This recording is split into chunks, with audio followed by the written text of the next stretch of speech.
Joining us again, and I hope everyone had a nice lunch. My name is Molly Gray, and I'm the symposium editor for the Vermont Journal of Environmental Law. So it's really exciting to have you all here and to introduce our next panel entitled Climate-Based Forced Migration, Adapting to the Displacement and Resettlement of Persons Due to Climate Change. This panel is also co-sponsored by the International Law Society. Moderating the panel is Vermont Law School Professor Patrick Parenteau. Professor Parenteau is the former director of the Environmental Law Center here at Vermont Law School and the founder of the Environmental and Natural Resources Clinic, to which he now serves as the senior counsel. Professor Parenteau has held senior positions at the National Wildlife Federation, as the regional counsel for the United States Environmental Protection Agency, as commissioner of the Vermont Department of the Environment and Conservation, as special counsel to the U.S. Fish and Wildlife Service, and the list goes on, as you'll see in your programs. Perhaps most importantly to us today, Professor Parenteau is also one of the masterminds behind the creation of the symposium, and for that I'd like to personally thank him.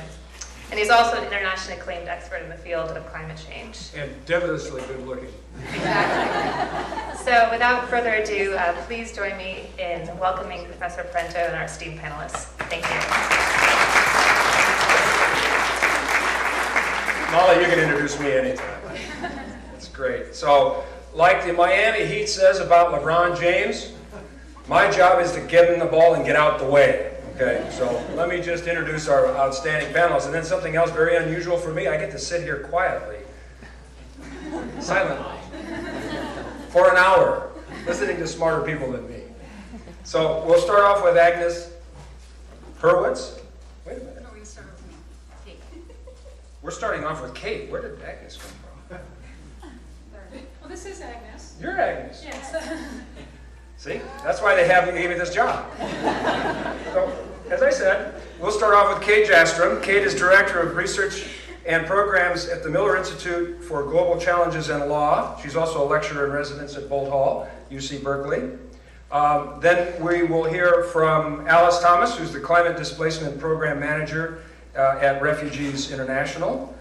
And then we'll hear from Agnes Hurwitz, who is the Rule of Law Coordinator for the Regional Bureau for Latin America and the Caribbean at the United Nations Development Program.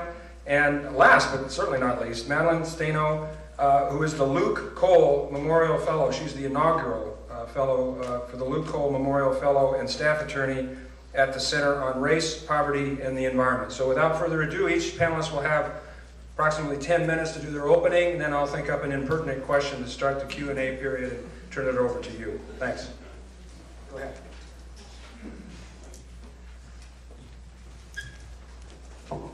Well, good afternoon. Thank you especially to Molly for bringing me here to Vermont for the first time ever on such a glorious fall weekend. And everyone really at VLS, it's been wonderful and super well organized, which speakers really appreciate. And especially thank you to Patrick for moderating our panel, and we've already made a deal that my question will be an easy one. So let me just give you a brief roadmap for my remarks this afternoon.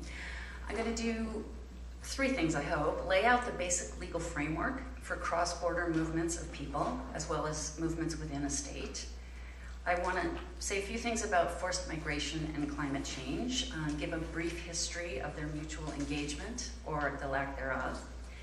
And then I'm going to close with some thoughts about forced migration and national security, and how this framework might advance the discussion.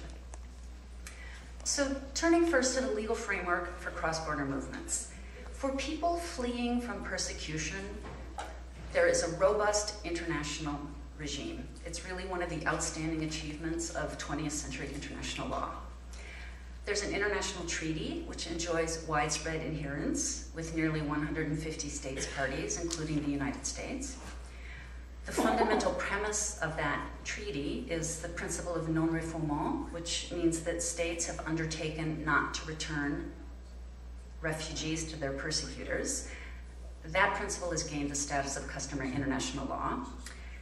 And there's an international institutional basis and voice for refugees, which is the UN Refugee Agency, the High Commissioner for Refugees.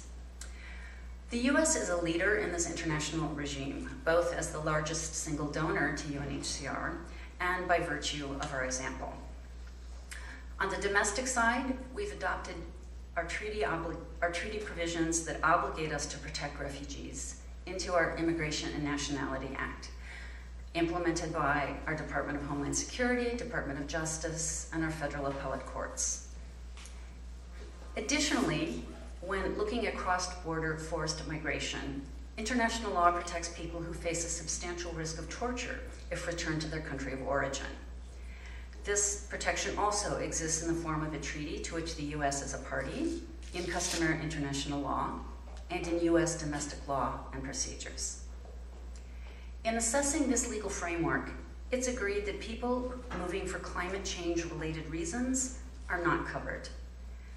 One, because the harm feared is not at the hands of human actors, whether government or non-state agents. And two, because the harm is generalized and not targeted at certain people for reasons of their religion or ethnicity and so forth. So it's important to note for the following discussion that this is a limited regime. States have obligated themselves to protect only certain specifically defined people, refugees, at risk.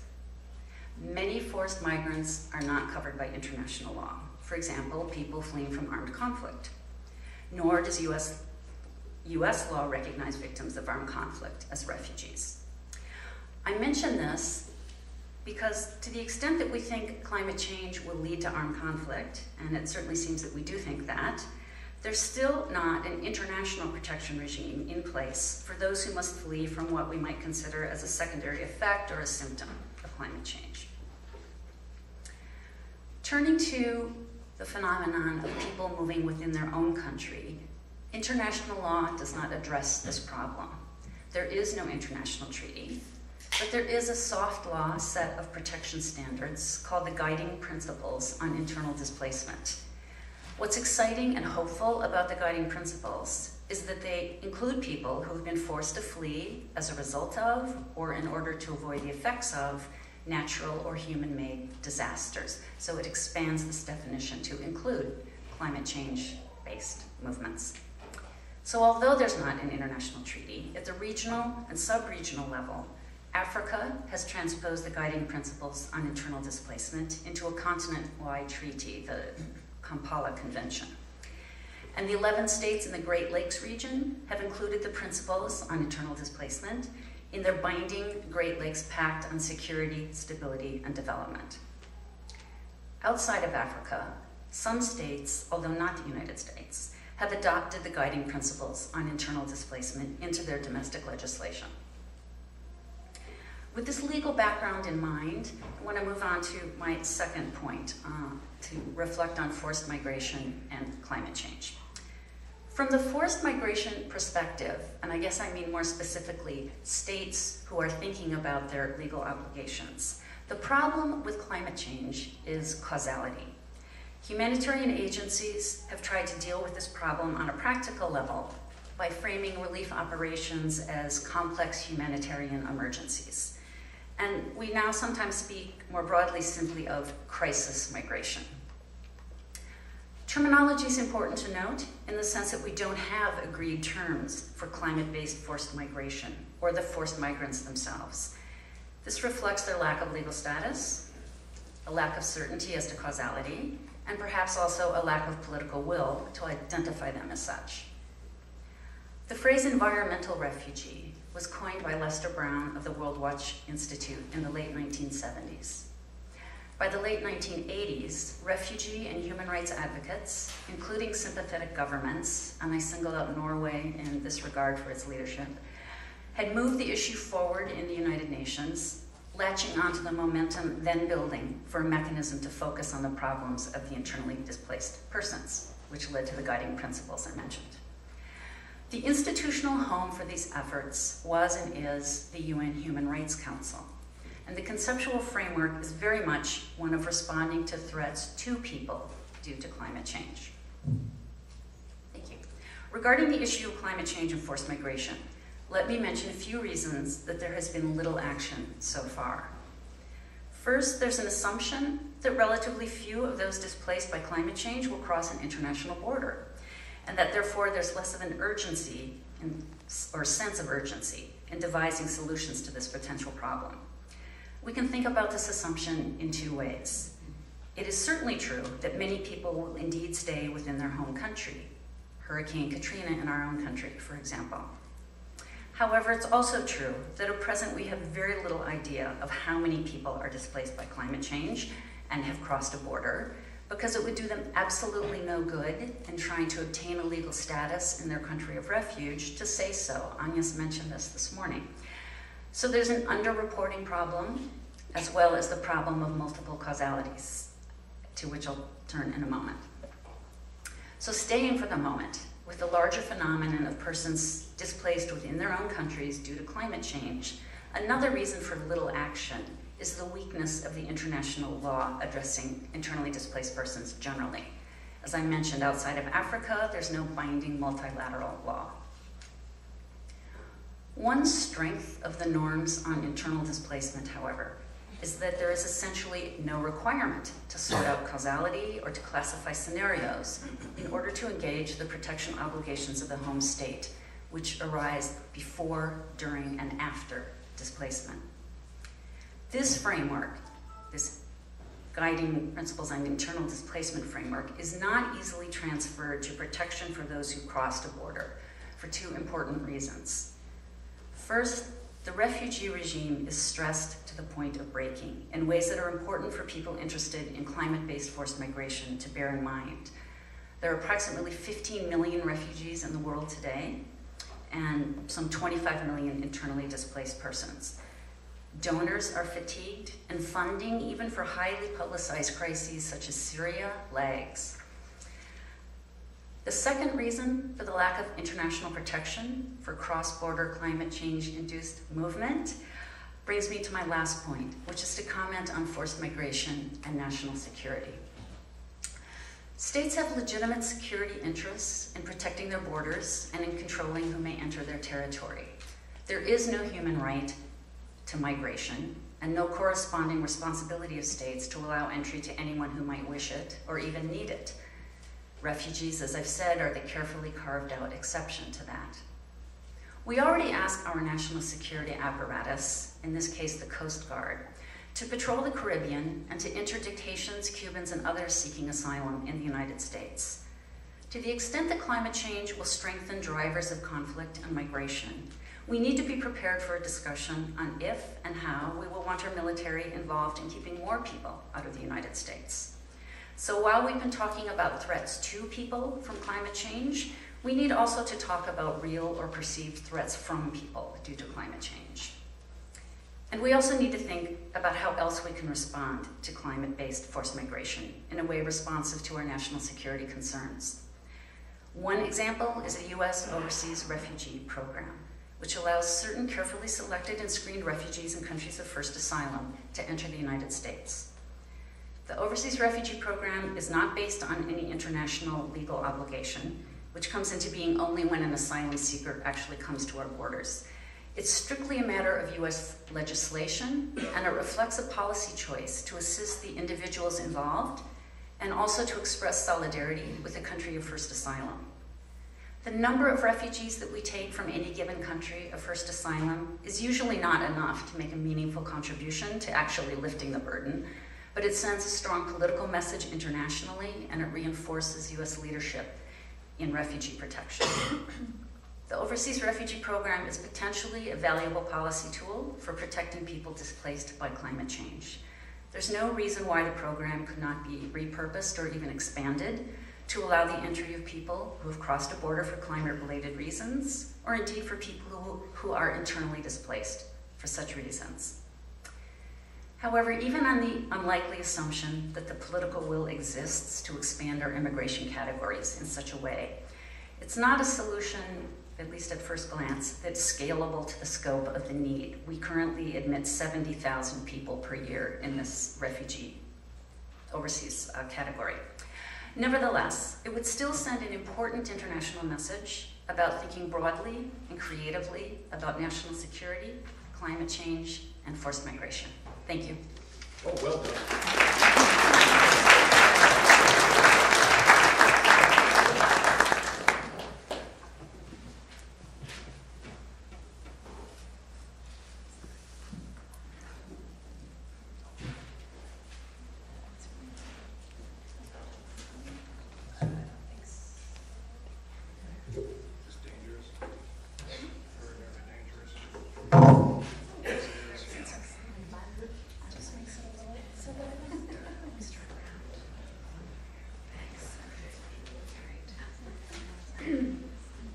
Good afternoon, and thanks again to everybody, to Molly, for inviting me. It's really great to be here today.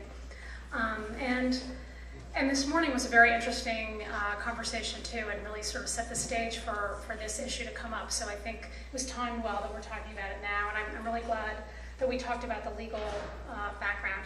So I am going to try to cover a lot of material, but really the reason I was asked to speak here was to really do the reality check, which is, okay, we hear about the laws, we're sitting here in North America talking about the laws, what's happening on the ground? So I'll go through the beginning, just some of the data that we know, how is climate change impacting human mobility, what we know and what we don't know about those impacts, and then get into the more interesting stuff.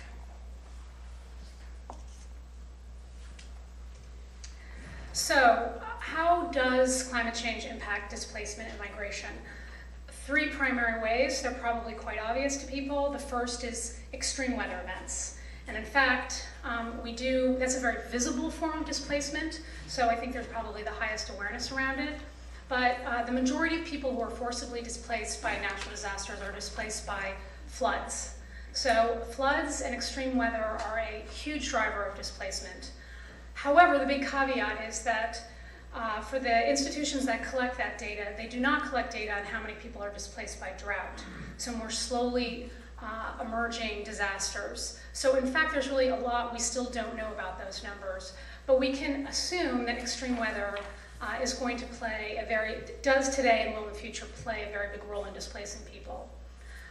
Then we also have more gradual climatic changes, and this area gets us into even murkier waters, which are the secondary impacts of climate change on agricultural output, on fisheries, on rainfall variability and temperatures, and all of those things support livelihoods. They support people, communities, and livelihoods. And as those things change, we are going to see humans move in response to those changes. The last and probably most talked about phenomena in terms of human mobility is the situation of the low-lying island states and also coastal areas. For them, it's a longer, well, it's presumed to be a longer-term problem, but it's really turning out not to be. But they will see sea level rise, and with some of them only 1 to 3 meters above sea level. The most conservative predictions are the end of the century, with almost a meter sea level rise, but that does not take into account a lot of other variables about how quickly sea level rise will happen. So this range of movement, I like to call the displacement migration continuum. So it captures all different kinds of movements. There's temporary movements, so people are displaced by a flood, but then they invariably go back. There are permanent movements of people from sea level rise. There's a lot of internal movement. There is and could be potentially large external movement outside national borders. And then there's this very murky area of which movement is forced versus voluntary. That wide continuum of movement does not fit well within the existing legal framework that was so well articulated, particularly with respect to who's a migrant and who's a displaced person.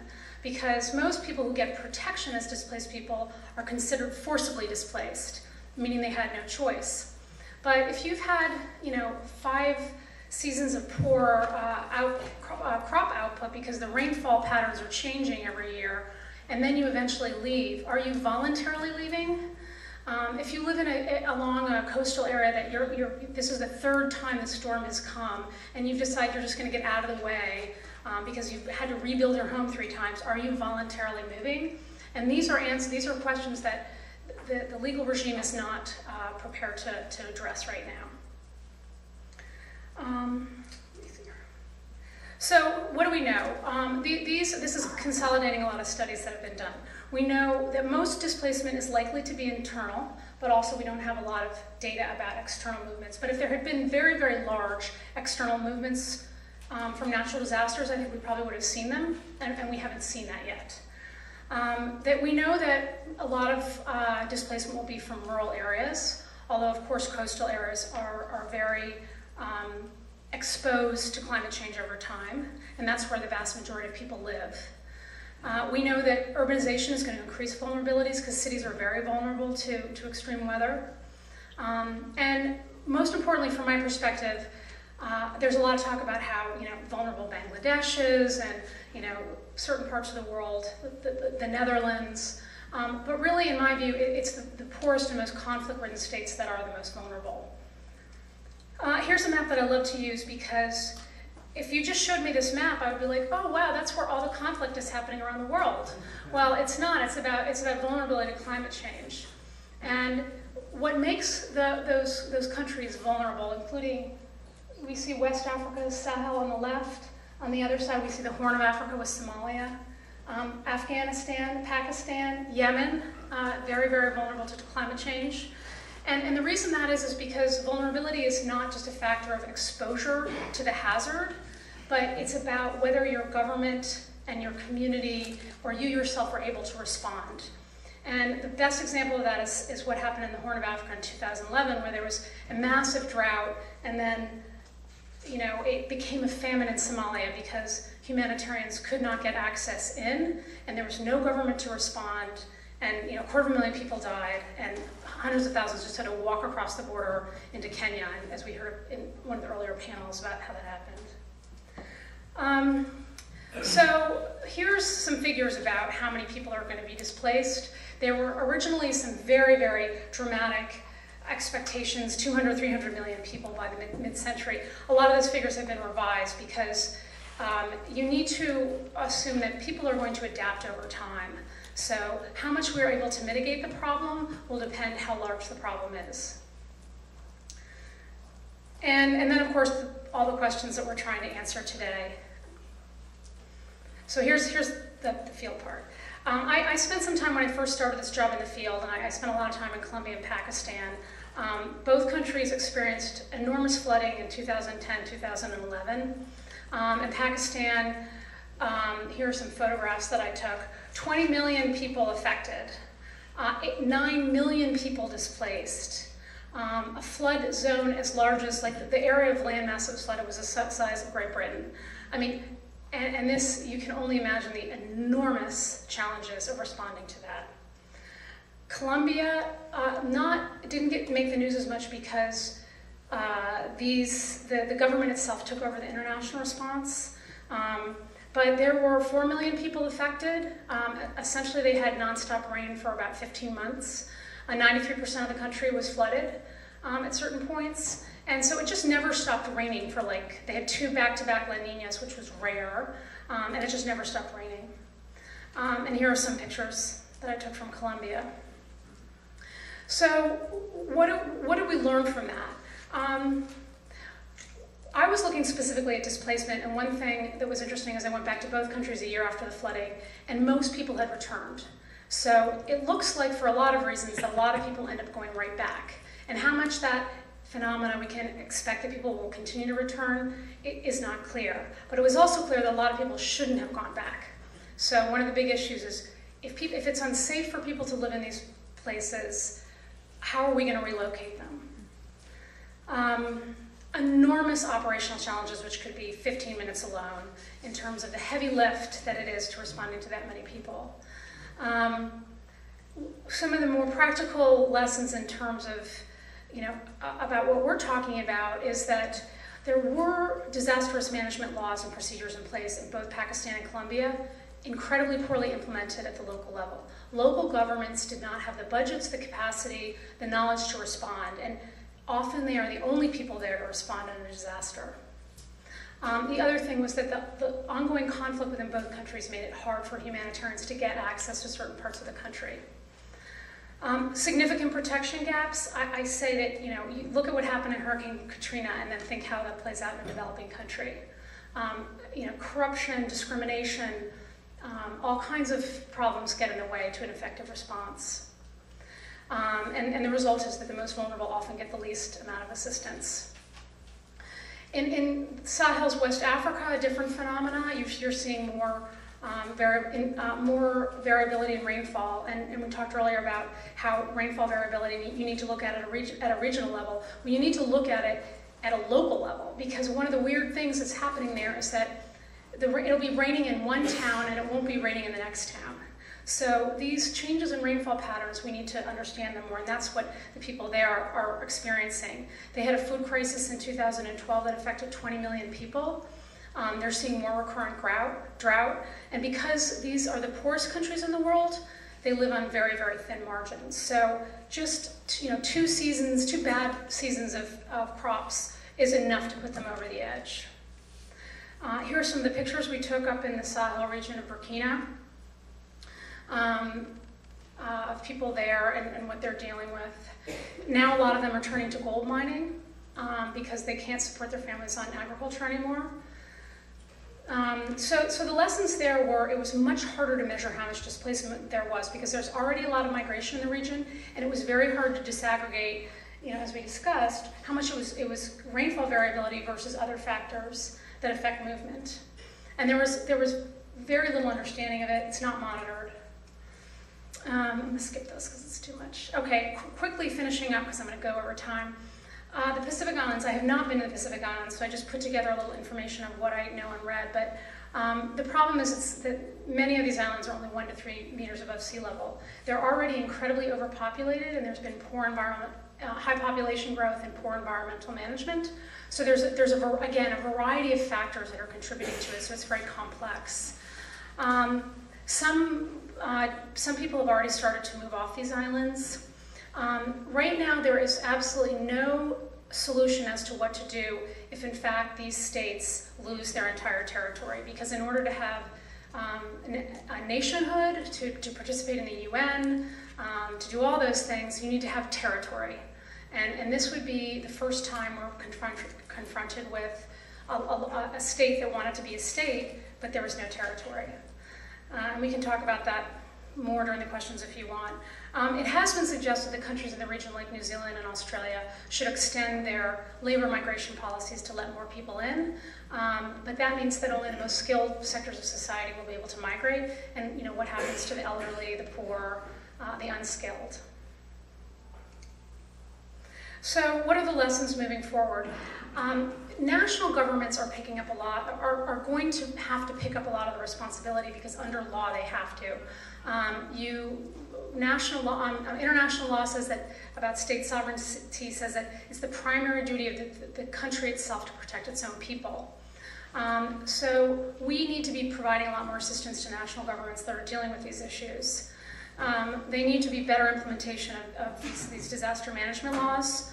And we really need a rights-based approach to disaster management. The biggest gap, again, is how are we going to relocate people? All relocation that we've seen today, a lot of it is around dam building, other large infrastructure projects. Terrible. People end off poorer. Communities broken up. There's psychosocial damage. How are you going to do that on a scale with potentially millions of people? Here are some lessons. The humanitarian agencies have to get their act together in planning, work better with national governments. And then for us, we need to, in addition to doing what we're doing today about talking about legal solutions, we really need more data collection, as other panelists have said. And as we discussed a little earlier, adaptation needs to look at these social dynamics of what's happening, about how people are responding to climate change, not just how it's impacting the environment. Oh, there we go. Thank you.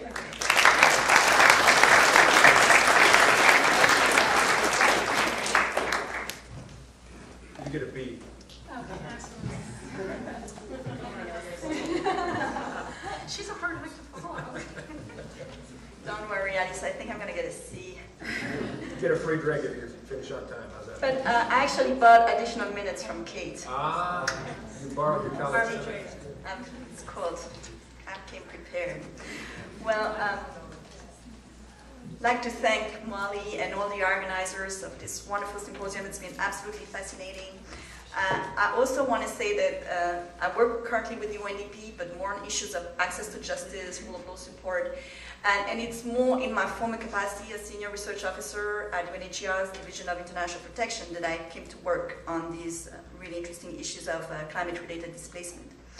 And what I'd like to do is really to provide an overview of how the UN has approached the issue of climate-related displacement, with the main point being a little bit along the lines of what's been said in the previous panel, that really the security lens is valuable, but it's not a panacea, and it needs to be complemented by humanitarian development responses.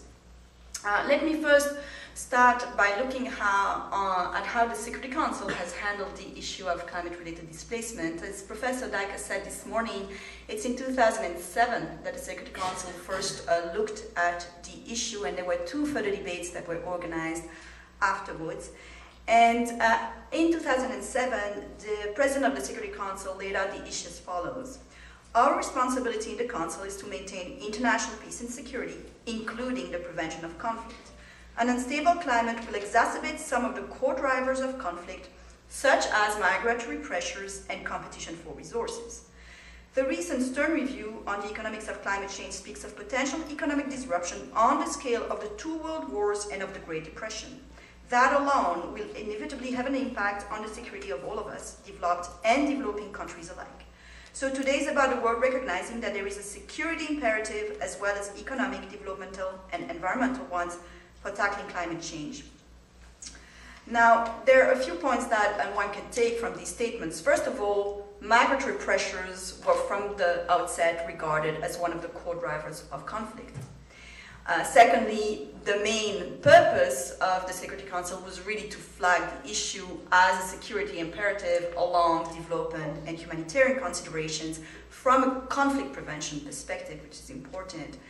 And the third point that was highlighted and that was examined in further detail later on was that climate change, as we said this morning, will exacerbate existing drivers of conflict rather than constitute a threat in and of itself. In 2009, the Secretary General issued a report on the security implications of climate change. And the report offers a slightly more detailed analysis of the channels through which climate change can affect security. And it highlighted first vulnerability in terms of food security, health, human exposure to extreme events, the detrimental impact on development, coping mechanisms, including migration, which could increase the risk of domestic conflict. Fourth, the risk of statelessness posed by the loss of statehood of low-lying island states. And then in all of these scenarios, the threat multiplier dimension. And to address these threats, what the report does is to identify a series of threat minimizers. But these threat minimizers are essentially well-known tools like mitigation, adaptation, development, including economic measures, and effective governance mechanisms, conflict prevention, etc. Now, how has the Council's consideration of the issue of climate change been perceived within the membership of the UN? Well, generally not very well.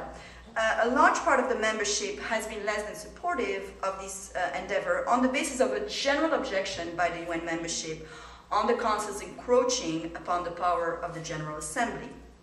And that's why, as Professor Dijker indicated this morning, the debates that have been held thus far were informal debates under the ARIA formula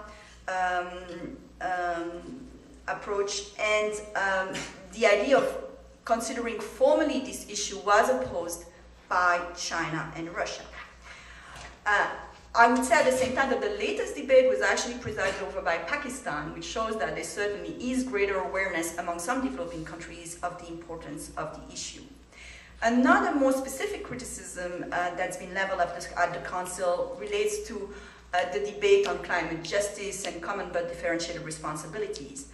The Bolivian representative indicated, for instance, at the last debate that climate change is a real threat to humanity and Mother Earth, but the security implications of climate change should be dealt in a forum where the guilty parties do not have cease for life or the right to veto. And what it points to here is really a question of legitimacy of the Security Council in addressing these issues.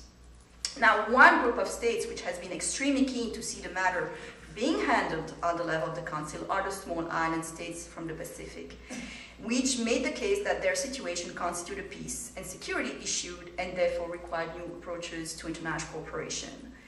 And the presidential statement that was adopted in 2011 indicates that the concern of the Council on the possible security implications of loss of territory of some states caused by sea level rise, in particular small low island states.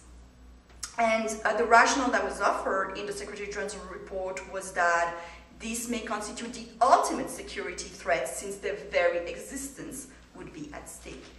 And the same rhetoric is found in a statement by Mary Robinson, the head of the Climate Justice Foundation, although she did articulate far more clearly that the threat was one to human security, which the Council never spelled out as such. And she said climate change needs to be elevated to the highest level of political decision-making in keeping with the magnitude of the challenge it poses. And this is why I call upon the UN Security Council to further its work on climate change and provide a high-level platform for leadership on climate justice.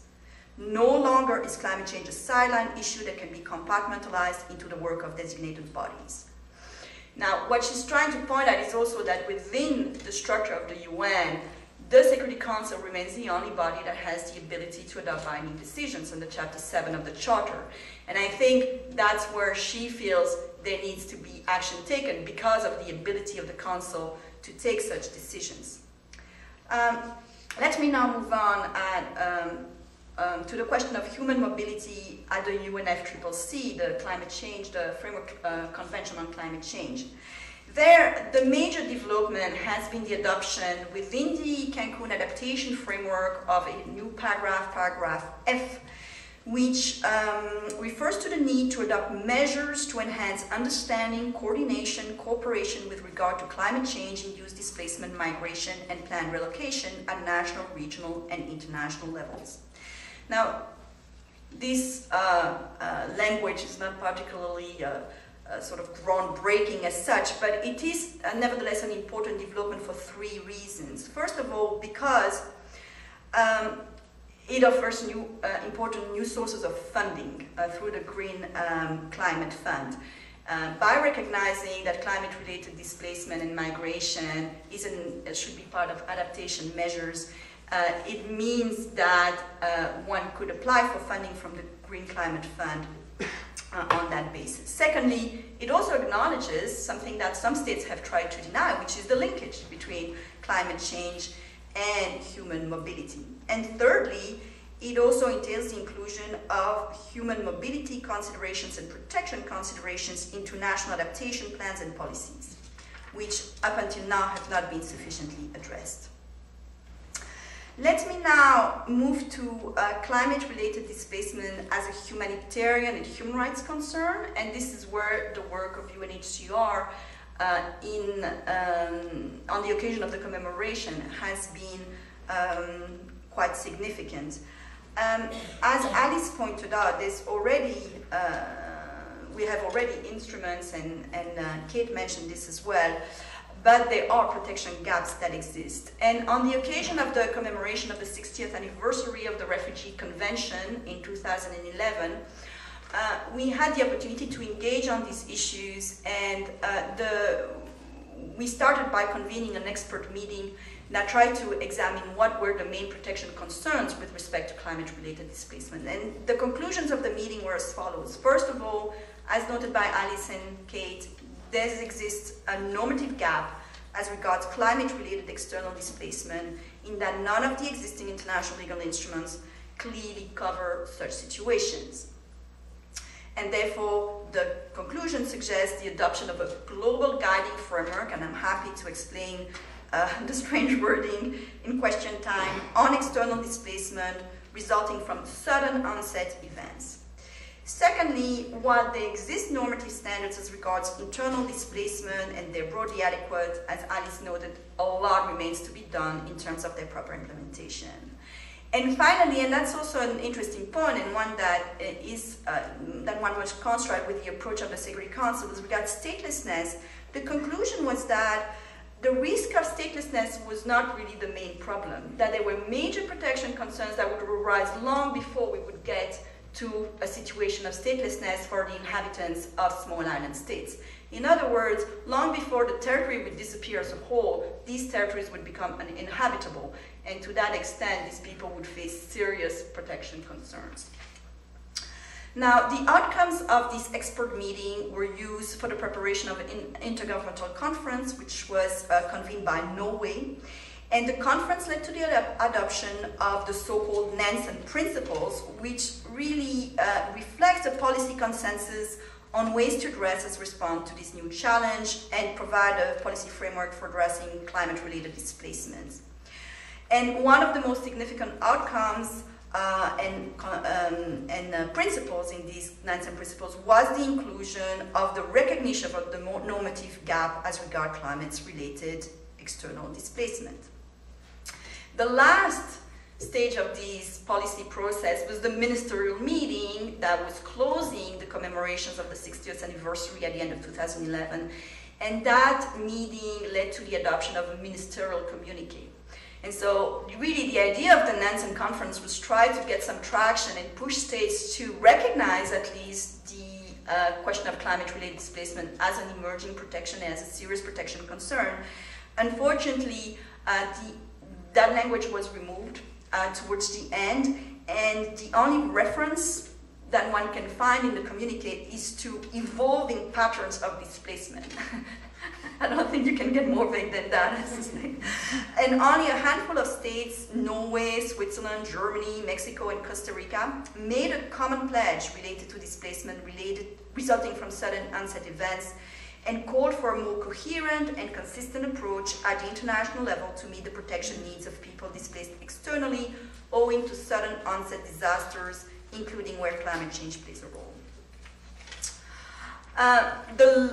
Following the ministerial conference and the Nansen Conference, what we have left, let's say, is an initiative which is called the Nansen Initiative, which is a state-driven initiative, so it's not driven by UNHCR, and it's led by Norway and Switzerland, and they try to pursue this agenda through normative and institutional measures with a focus on sudden onset events, but interestingly, they don't refer to climate-related displacement, but to displacement resulting from natural disaster, which I think is an important development and an important point to make.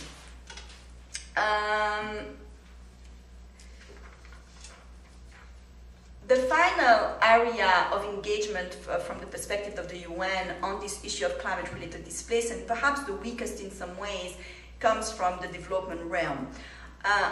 I will not engage here because I have 1 minute left,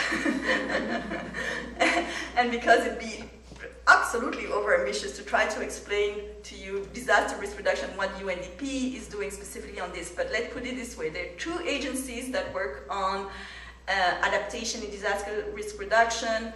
UNDP through the Bureau for Conflict Prevention and Recovery, and the UN International Strategy for Disaster Reduction. Now, there are two main concerns, let's say, with respect to the work on disaster risk reduction and adaptation related to displacement. One, which is with respect to plan relocation that Alice referred to already, which is that plan relocation is a really, really difficult endeavor, and we don't really have very many success stories on this. There have been a lot of experience with respect to major development projects, you know, at the World Bank and by development agencies. And there's a paper that we commissioned at UNHCR from Elizabeth Ferris from the Brookings Institution on this topic, and what she concluded is that there really were still major protection concerns, and we still didn't know exactly how to do it properly.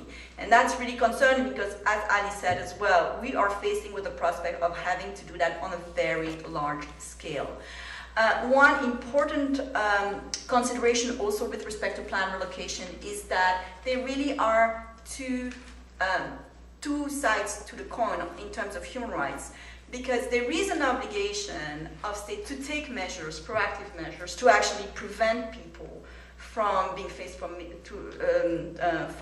a major disaster. And there's jurisprudence from the European Court of Human Rights to that effect. So the state has an obligation to do something to prevent people from being severely impacted by a natural disaster. But at the same time, if there is planned relocation, everything needs to be done to ensure that the human rights of these populations are respected as well. So it's a very difficult balance to strike. And the second point that I'd like to make is about adaptation plans and disaster risk reduction plans.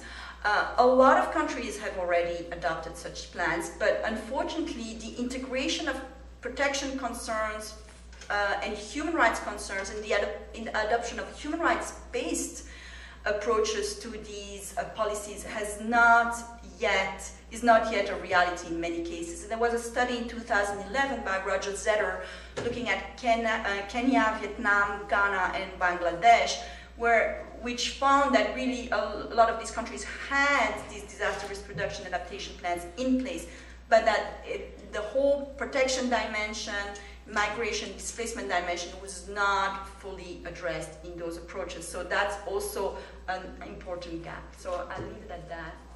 Thank you.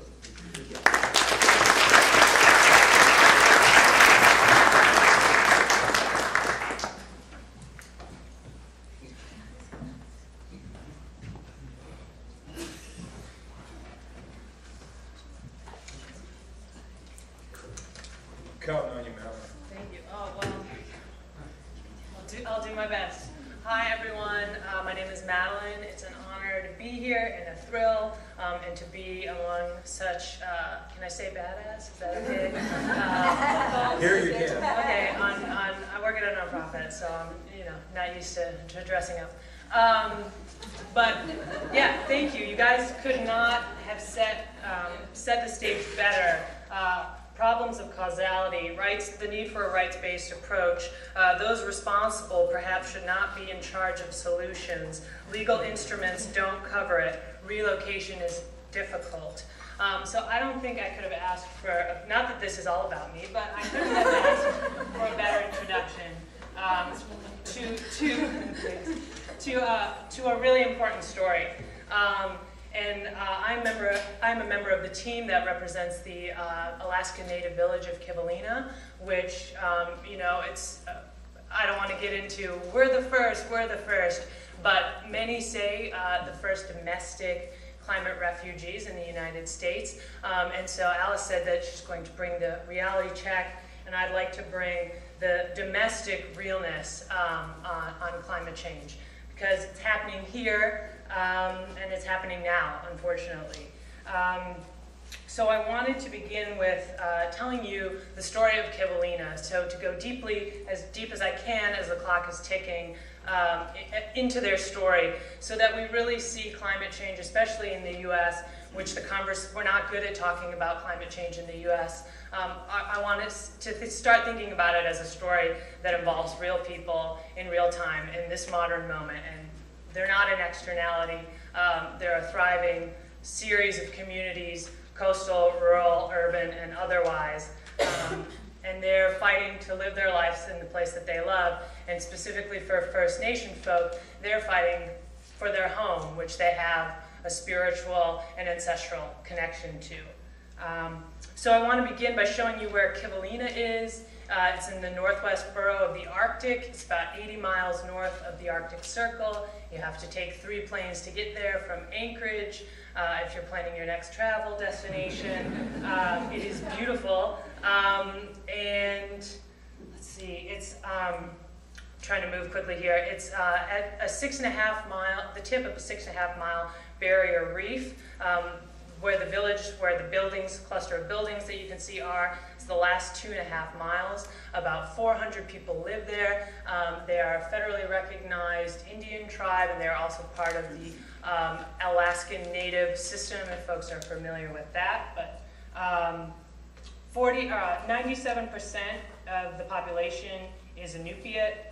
Inupiat is kind of a catch-all term that refers to native folks in the northern Arctic. The word Inupiat means the people, and so and the Alaskan Arctic, not just Kivalina, the temperatures are rising twice the global average, and so it's not just Kivalina, it's many coastal native Arctic communities, specifically in Alaska, that are feeling the heat, quite literally.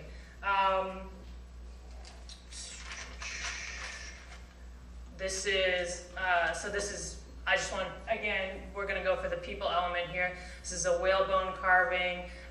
So Kivalina, the folks in Kivalina live nearly 100% subsistence lifestyle that involves polar bear, reindeer, caribou, seal, and a very deep, thousands of year history tradition in ancestral tradition in bowhead whale hunting, which is delicious. So when we start thinking about climate change impacts in the U.S. and specifically in the First Nation in the Arctic context, we have to think about, as many folks have mentioned today, things like subsistence. So if you're living a subsistence life and the migration of the caribou is forever altered and they're not coming around where you are, and there's nowhere else that you can get to easily, some of these small, what may be a small weather event in Newark really has tremendous, potentially devastating implications in a place like Kivalina. So these are just some photos of the village. At one point I wanted to make too, additionally, so the Inupiaq in Kivalina used to be nomadic, so that's another interesting thing about some island folks that are now centralized in one spot, and that's a result of the Federal Bureau of Indian Affairs. So as early as the beginning of the 20th century, the folks in Kivalina were moving around several islands. And so additionally, the impacts of subsistence are even more pronounced because they used to follow animals, but because of what went down, and we won't get into that, they now are in one place where we're already starting at, it's very difficult for them to live the life that they want to live and that I believe they deserve to live. So just really fast on that. These are additional photos. In terms of how much ice is gone and statistics about that, in the last 20 years in the Alaskan Arctic, 386,000 square miles of sea ice has melted, and that has tremendous implications that I'll go into a little bit more. So this is a little video that I wanted to show you. It doesn't have any sound. I don't know if it'll play, but that's okay. But basically, it just shows you, I mean, you can get a sense, we'll just go around here, you can get a sense from some of the other pictures of just how close folks are living to the sea. So right on one side is the Woolloock River, on the other side is the Chukchi Sea. They both flow into the Arctic Ocean, which is known for notoriously dangerous winter storms. And they've lost a lot of land. The sea level is continuing to rise, and by some measurements, 10 feet, depending on where you are and what time of year, just in the past 10 years alone. So it's very rapid. And estimates about the future of Kivalina, the Army Corps of Engineers and others have said that they will be underwater by 2025. So that is very soon. And something that unfortunately the U.S. judicial system is not equipped at answering so quickly to difficult questions. So this is Kivalina's only protection from the water, and it's a wall of rocks and other stuff covered by snow and sea ice. So if you have any melting, that leaves the people of Kivalina completely vulnerable to the elements. 2 years ago, they've had several serious storms in the last 15 years. This is just a picture of in the summer, some of the damage to the seawall. So you can see it actually took out the main water line 2 years ago, forcing immediate rationing and all sorts of public health issues within 24 hours. So thank you. So more information about just how serious the problem is, and then we'll go into our work with the folks in Kivalina. So GAO has said in 2003, it is believed that the right combination of storm events could flood the entire village at any time. Remaining on the island is no longer a viable option. And so that was in 2003. They said the estimates for relocation are between $100 and $400 million, which is not exactly helpful in terms of an estimate range. But it's another example of the tragic story of every agency and every entity identifying a problem, saying it's climate change, and then refusing to act and respond. And so we filed a complaint in 2008 challenging the 22 or 23, depends on how you count them. Corporations are difficult, largest greenhouse gas emitters in the United States for their contribution to climate change. So again, problems with causality. We'll have a spoiler alert. We filed in the Northern District of California, and we were kicked out at that level for a political question and standing with issues that had to do with traceability. So every court that we went to has said, yeah, this is climate change. Yeah, it's terrible. See you later. And this is the first example. And continuing to punt the issue to Congress, which, you know, in my eyes is the same as just not acting, unfortunately. So at the Ninth Circuit Court of Appeals, really quickly, this kind of sums up, and so I'll read it, just the backwards way and the lack of commitment to respond to a domestic issue. Our conclusion obviously does not aid Kivalina, which is they dismissed the case on the grounds of displacement, which is an interesting pun that they had decided to use as a pun, which was troubling because of the subject matter. But they said that basically American Electric Power, Clean Air Act, Congress loosely has the authority to act on climate change and on greenhouse gas emissions, and so that's going to displace any kind of more tort or private claims on the subject. So they said, our conclusion obviously does not aid Kivalina, which is itself being displaced by the rising sea, but the solution to Kivalina's dire circumstance must rest in the hands of the legislative and executive branches of our government, not in federal common law. So basically, too bad, so sad. We were denied cert last May. However, so after being denied cert, obviously folks still live in Kivalina, they're still fishing, they're still having fun, still being wonderful, and there's been a lot of press this past spring, not domestically, which is interesting, again, because we can't talk about ourselves, but internationally, we've had a lot of press and a lot of folks asking for information about Kivalina, as you know, even weather.com, not exactly a progressive news source, is running stories about the town that will disappear. And this is something that I wanted to move the conversation to. So this is one of our clients that we represent. The median age in Kivalina is 21 years old. The significant majority of the population in Kivalina is under 30 years of age. And so their future is literally dependent upon how we as a society choose to respond to their situation. Moving to the executive branch. So you're all aware of the President's Climate Action Plan. I'm running out of time, but real quickly, doesn't really offer a lot to the folks in Kivalina, as you might expect, unfortunately. But I wanted to respond to kind of some of the more mainstream environmental rhetoric around climate change and President Obama, which just says, you know, thank you for protecting our families and future generations, in a plan that, you know, I won't go into the natural gas and all that stuff, exporting natural gas to China as a solution to climate change portion, but it doesn't respond to communities in the United States that are facing climate change now. It's a task force, it's a we'll think about it.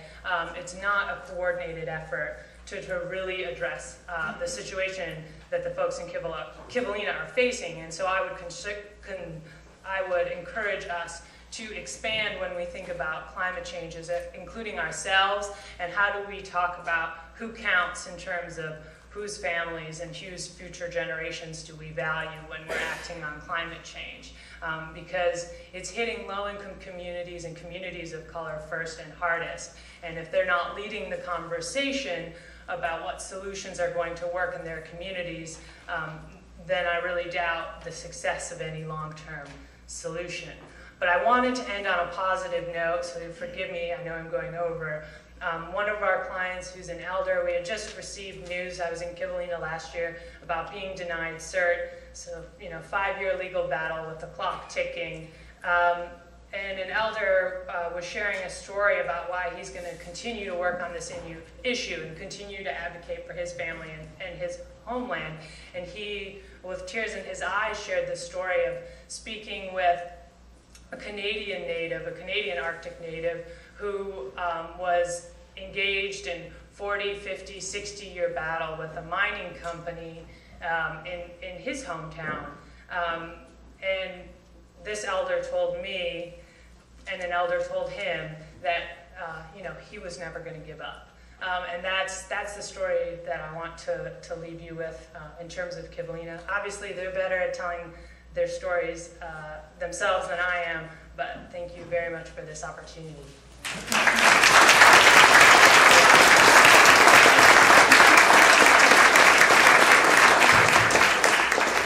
So let me throw out the first question, and those who would like to ask a question, please line up at the microphone, and you'll have your chance here very shortly. So let's start it this way. Let's set a framework and then ask how we address it.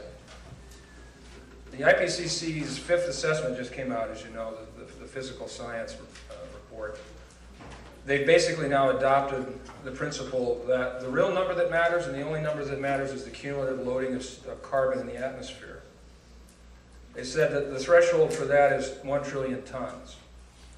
After 1 trillion tons, there's no longer any chance of holding average global temperatures below 2 degrees Celsius. Their report concludes that the path we're on now is actually going to take us to somewhere between 3 and 4. That radical environmental group, the World Bank, says there's really no known mechanisms to adapt to a world of 4 degrees Celsius.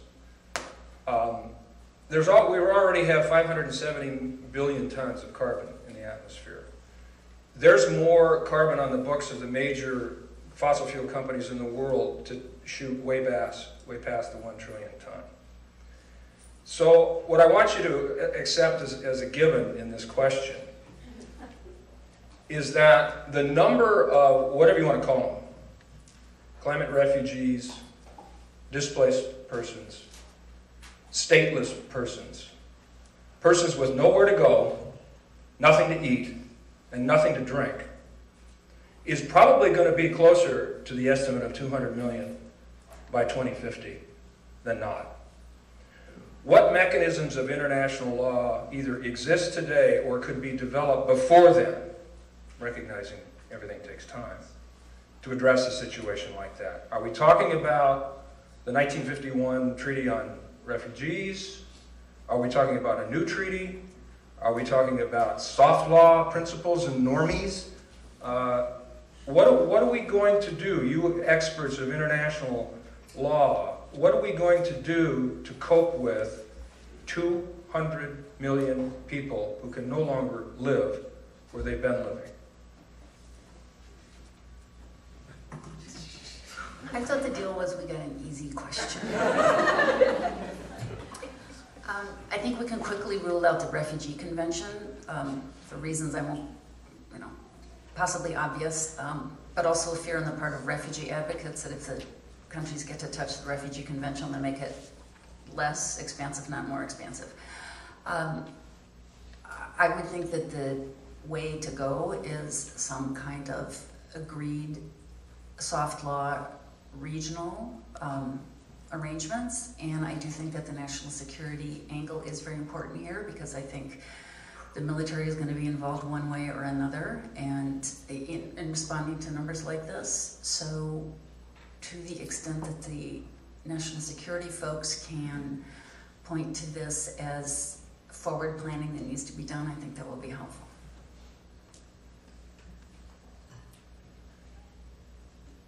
I mean, the answer is I really don't think we can deal with that. I don't think there's anything legally we could do. I don't think there's much we could do. I mean, even in terms of adaptation to deal with that. So it's really unknown how that would play out. I will say that there's a lot more we could be doing than we're not doing. I agree that the Refugee Convention is not the right place for this. I mean, we just have to look at what happened a few weeks ago in Lampedusa and the refugees that drowned trying to get to Italy. I mean, the anti-immigration rhetoric that's going on right now, not just in our own country, but in Australia with the new Australian government, I mean, you know, it is not going to be the right place. I think one interesting thing is to ask people, which you did well, I mean, what are the people themselves saying? Well, the people in Pacific Islands are saying, don't call me a refugee.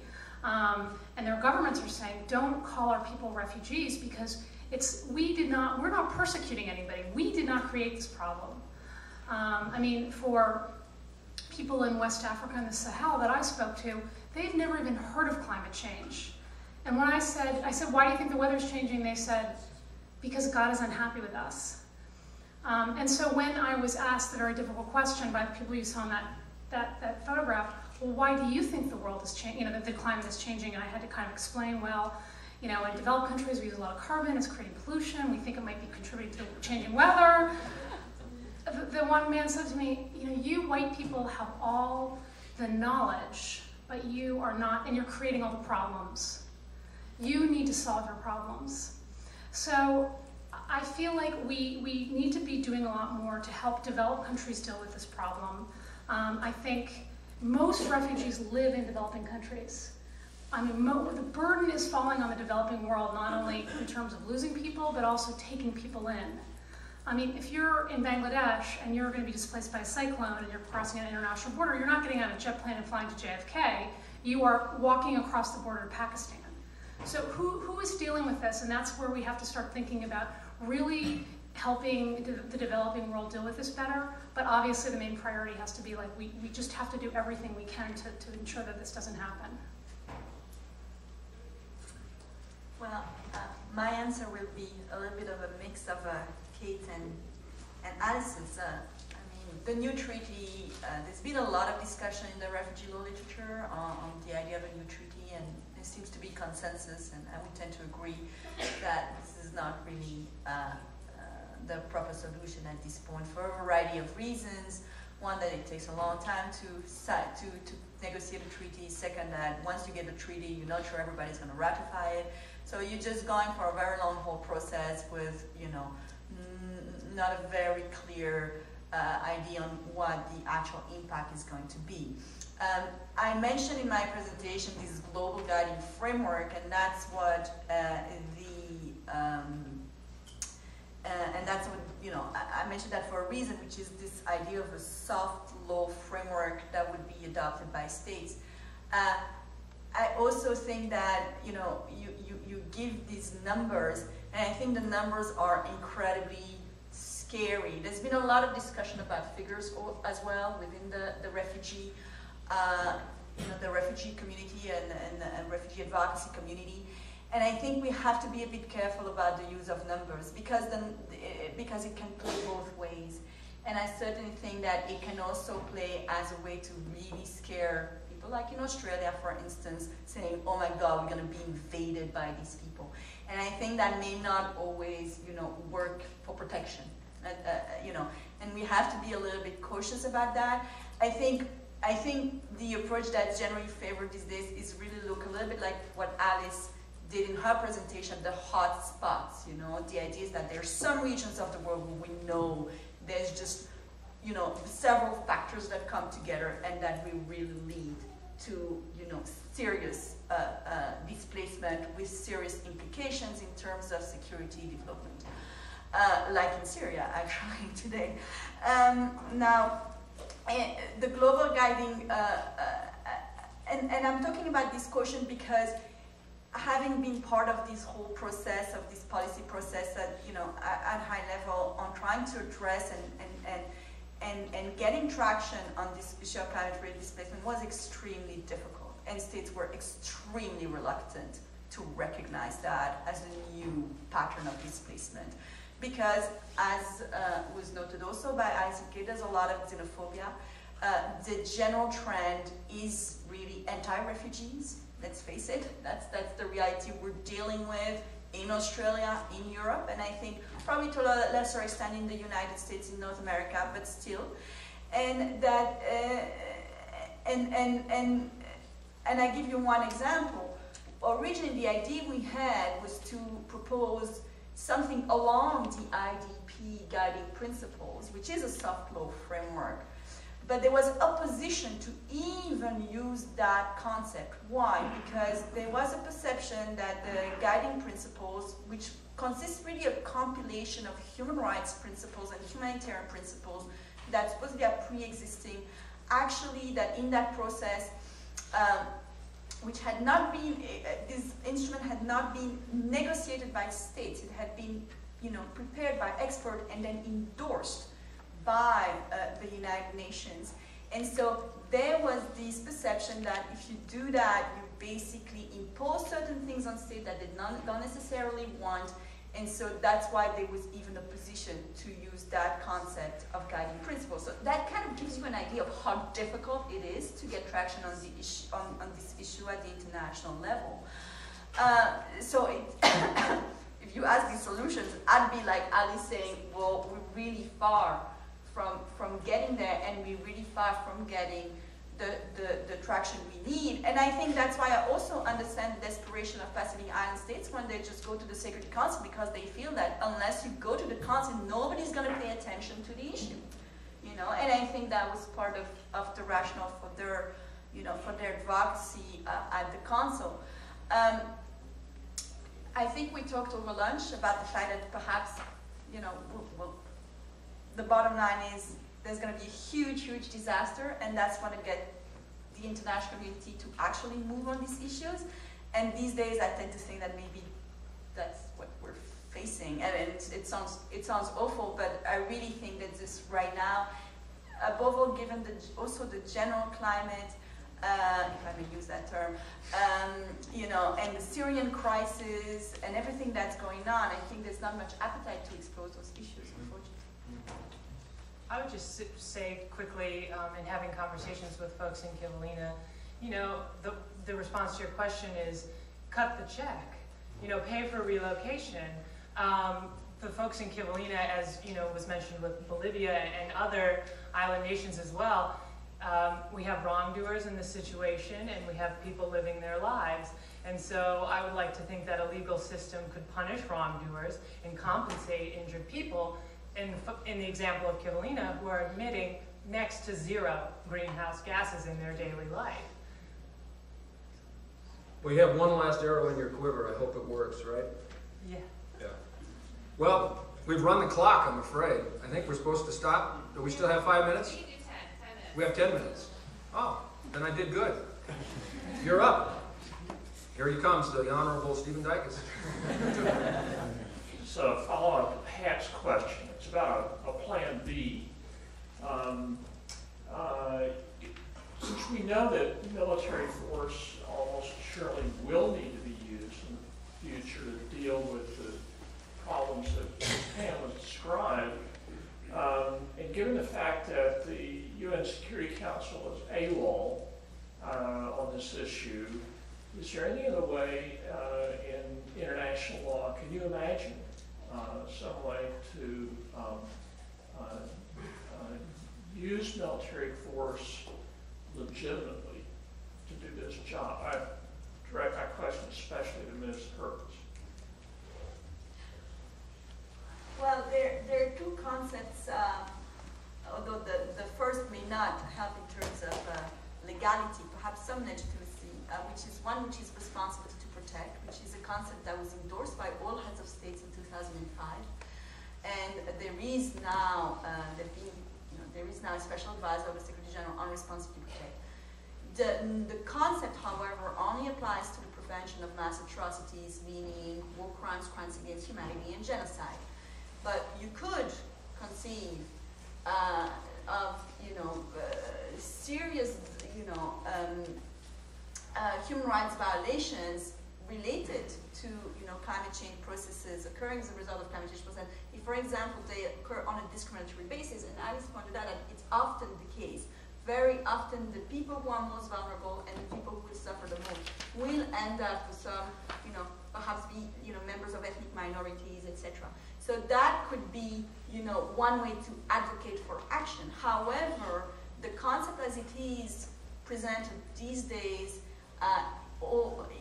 with respect to humanitarian intervention, military intervention, still would require the intervention of the Council to be lawful. That said, very recently, and at the General Assembly debate that took place just this September, in the context of the discussion on Syria, actually, François Hollande, the French president, suggested, and it was a suggestion that's been made by some NGOs before that in cases of mass atrocities, there should be a prohibition of permanent members to use the veto. And that's a proposition that's been made, as I said before, by advocates. I don't know how much, I can't see right now China and Russia, be willing to give that up. But I do think that ethically and morally, it's very difficult to, object to it, I think. And I think it's something that we may want to explore. In terms of other possibilities, you could also conceive that in certain cases, you could see that as an issue of self-defense, which, as we know, is the only exception that exists under the UN Charter to, intervention, apart from, a binding decision of the Security Council. So that would be another possibility. You'd have to but that'd be only in certain situations, and you'd have to have the right, the right context. Other questions? Hi, my name is Rachel Goodermode. I'm from Johns Hopkins School of Public Health, and I work with the Center for Refugee and Disaster Response there. My question is, several of you have mentioned throughout today the need for data. So I'm in the field of getting the data to all of you to help with this problem, right? The problem is, what data are you looking for? Because to be honest, I've been doing several literature reviews and applying to several large grants, and it's unclear of what data will actually help create solutions. There's been several people who have expressed a need for data understanding why people migrate. Yet it's unclear who wants us to collect this, and then who would be willing to help people fund that data collection. And another issue is understanding how this data will be used in the long run. If people are going out and collecting scientific information on disaster response and resiliency, well, is there going to be a set framework? And I think a big issue is trying to get organizations to work together to use the same framework. There's a lot of data that does exist, actually, on all of the topics mentioned that more data needs to be collected on. However, they're each with individual organizations and universities, and there's not one collective framework. So as kind of the people asking for data and all of this information, how can researchers better collect that data? What is useful? And how do you suggest increasing our confidence that organizations will be able to work together to actually implement use of that information? Excellent. To take a step. So there was the issue about, okay, how many people are we talking about? I mean, one of the debates has been about we need to assume that people are going to migrate. As things change, people will migrate. So migration in terms of climate change is looked at as, it can be a positive adaptation a technique or tool, or it can be a negative one. And there's very little data about who's migrating and why in these situations when you have multi-causal push factors.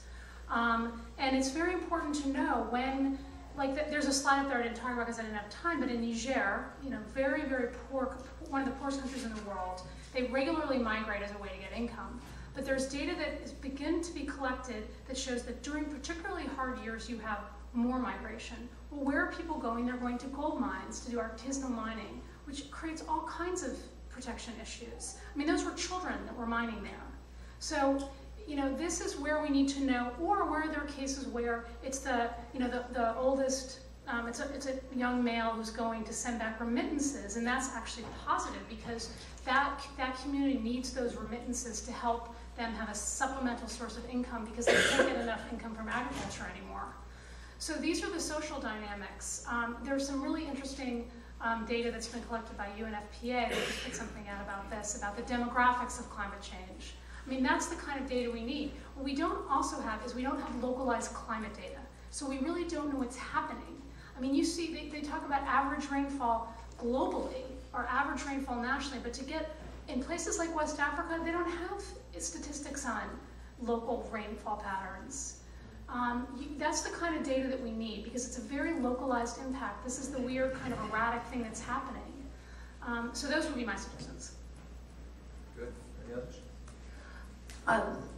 Governance was brought up this morning, probably by Alice. I would think it would be very interesting and valuable to have examples of best practices and governments that are responding more or less successfully to climate change. I mean, we've mentioned many examples of governments that aren't, but it would be interesting to know if there are things that we can learn from other countries or cities or regions that are doing good things. Anybody else? Okay. Is that it? Want to wrap it? Coffee. Coffee time? All right. Well, let's thank this panel. Great panel.